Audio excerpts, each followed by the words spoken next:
Hi everyone, today we will talk about how to fix Facebook disabled account. To know how to fix or how to solve Facebook disabled account problem, you should just go to settings like this. We will click.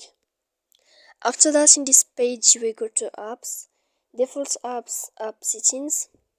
When you will see this list, you will go down to find the application of Facebook and you will enter.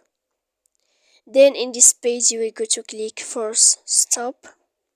After that you will enter to storage. Here in this page you will click clear cache, and then you will go to click clear data, and after all that you can turn off your Wi-Fi. So please don't forget to support us by like and subscribe. See you next time in another video, and thank you for watching.